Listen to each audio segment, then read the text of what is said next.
What's going on, guys? It's Investing Hustler here, and today I'm going to be talking about a couple companies, one of them being Aphria and the other one being Aurora. But before we get started, I just want to ask you guys to give me a thumbs up. Also, let me know which one is your favorite company, and that's besides Aurora Cannabis. Most of you guys know today Aphria went up 13.53%.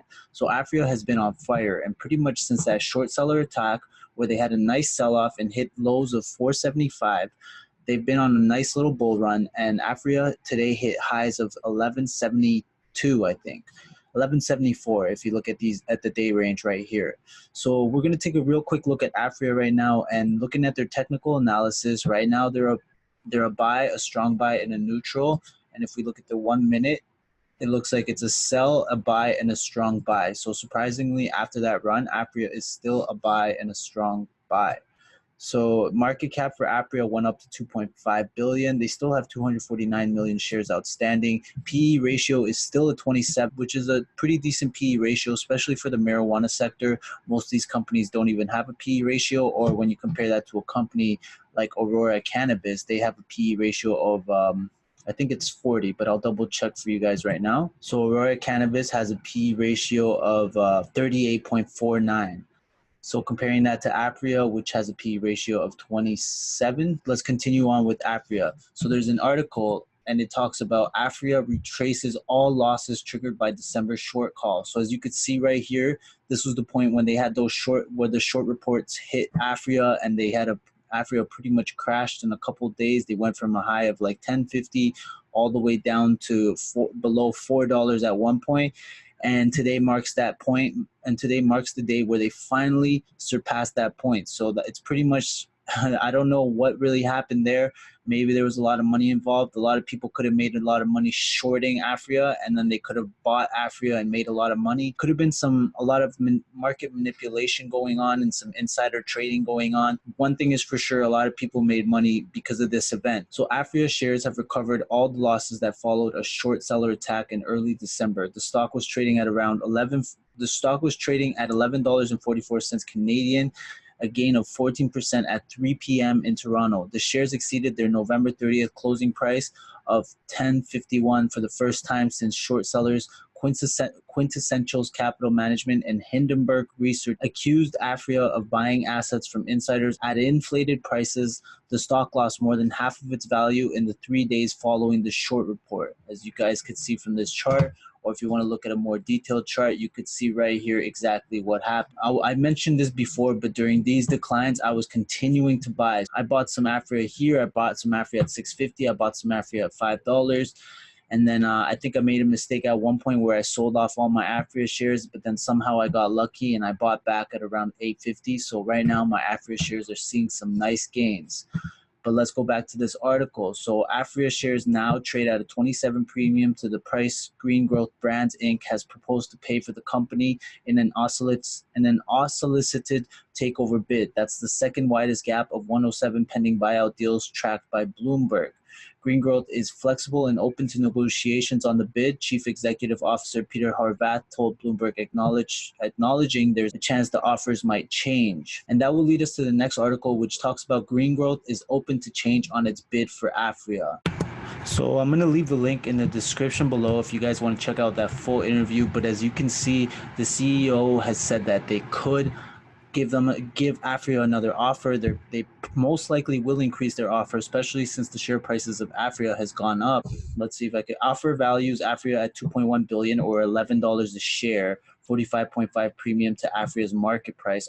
This was at the time. Offer gives Aphria shareholders 1.5 Green Growth shares.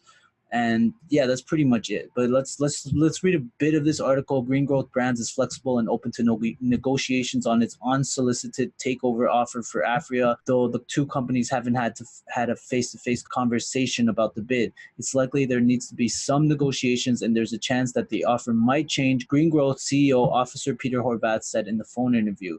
Green Growth last week formally submitted an all-stock takeover offer it had first proposed in December, which it said valued at Aphria at a 4 billion. So yeah, that's it for that. We're going to move on to the next article.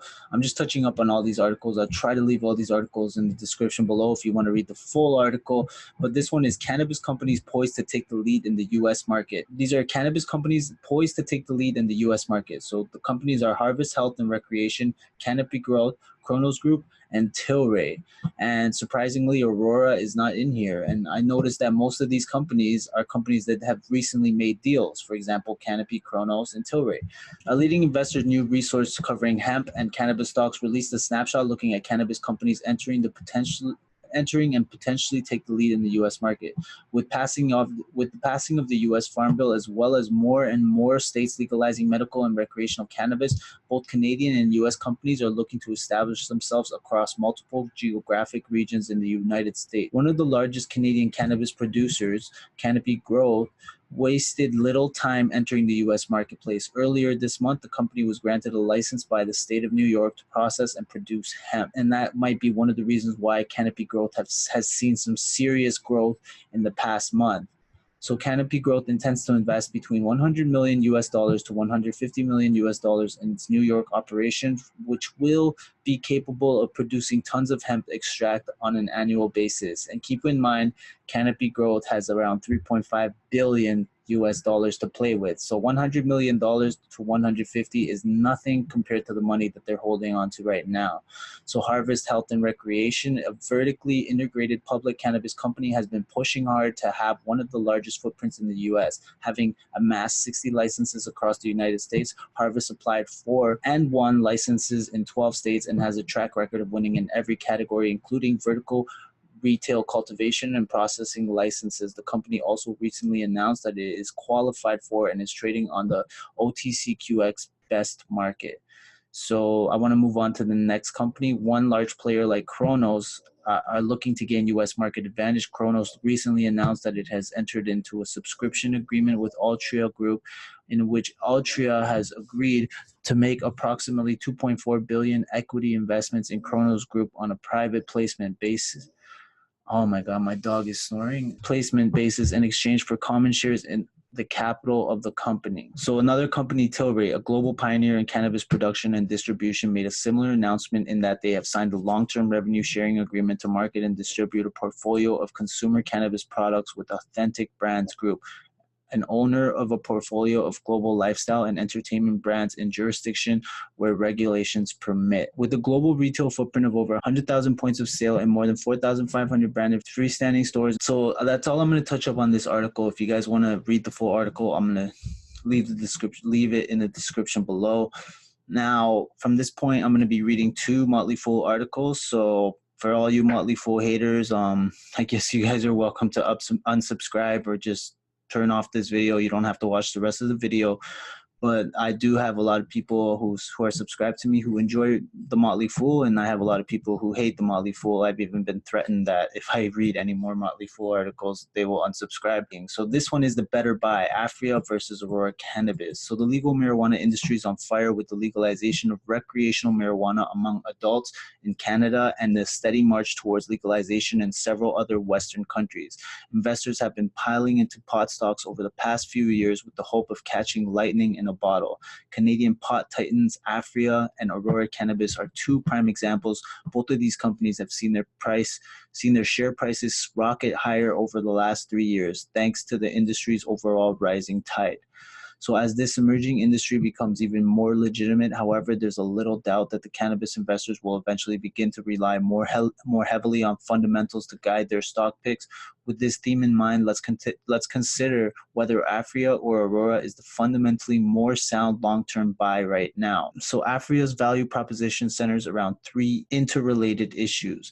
Aphria has quickly become the 3rd largest producer of marijuana in Canada, with annualized production capacity set to reach 225,000 kilograms by the end of 2019. That amount actually surpasses Aurora's current capabilities, approximately 150,000 kilograms per year, but Aurora is also in the process of building out a much larger growing capacity that should become fully operational by mid-2020. So more on that below. Aphria's upper echelon production capacity and greenhouse strategy has given it an early lead in terms of the cost of growing top shelf cannabis. That said, the company's cost of production per gram has been rising in the recent quarters due to the implementation of new automation techniques, and other growers like Aurora have been lowering their cost across the board as well. This company also sports regional distribution agreement with every Canadian province plus Yukon Territory. As a result, Aphria has direct access to approximately 99% of the entire Canadian cannabis market. So the big knock against Aphria is the company's recent state of acquisition that were deemed to be worthless by short sellers, Hindenburg Research, and Quintessential's Capital Management. Allegedly, these deals were undertaken for the sole benefit of Aphria insiders. While it's hard to judge whether this short thesis has legs, Aphria has been unable to attract a deep-pocketed partner, and two of the company's top executives did step down in the wake of these allegations. So the case for Aurora. Aurora likes to bill itself essentially as a one-stop shop for all your marijuana and cannabis needs. To make this sales pitch to investors and potential customers alike, the company has turned into a business development machine over the past 2+ years, racking up a whopping 16 acquisitions in the process. The latest was its acquisition of the well-known medical marijuana entity Whistler Medical Marijuana. The ultra-aggressive approach to business development has had two key outcomes to date. So Aurora now has the second largest funded production capacity in the industry at over 500,000 kilograms per year, and it also has business interests in literally every segment of legal marijuana, cannabis, and hemp markets. Flat out, no other cannabis company has nearly as much market coverage as Aurora. An important offshoot of Aurora's decision to build out or horizontally and vertically integrate business is that its production costs should be among the lowest within the industry, less than $1 per gram at scale. The flip side of the coin is that Aurora has also had to repeatedly dilute shareholders to fund this growth by acquisition strategy. As a result, Aurora shares have lost significant value over the past 12 months, despite the company's market cap gaining a healthy 40.2% during this period. So in the near term, at least, Aurora's business strategy hasn't been particularly kind to current shareholders, which is 100% truth.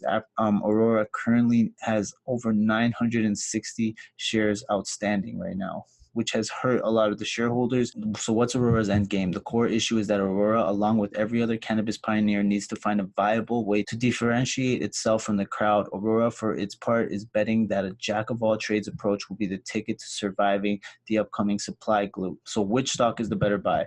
In this matchup, Aurora is arguably the better buy, given its diverse lineup of subsidiaries that include ICC Labs, MedRelief, Whistler Medical Marijuana, among many others, while Aurora still has to put this motley crew to subsidiaries together to form a coherent whole. It should eventually be able to generate new unique synergies, product offerings, and most importantly, cost savings. Aphria, on the other hand, comes off more as a company destined to be bought out for its large-scale, cost-effective production facilities. That's not necessarily a bad thing for investors looking for a quick buck, but Aurora definitely offers more from a long-term investment standpoint. So if you're a long-term investor, Aurora seems to be the better option. And if you're an investor who wants to make a quick buck, because Aphria seems to be a company that wants to be bought out, I'm personally invested into both of them right now. I do have a bigger position in Aphria, mostly because I've collected almost all my profits with Aurora. I do wish I had more Aurora shares, but I won't be rushing to buy Aurora shares until I see a price that I like. That's it for now. I don't want to make this video too long. I hope you guys enjoyed this video. If you did, don't forget to give me a thumbs up. And if you're not subscribed yet, don't forget to hit that notification bell and smash that subscribe button. I'll see you guys on my next video. Bye-bye.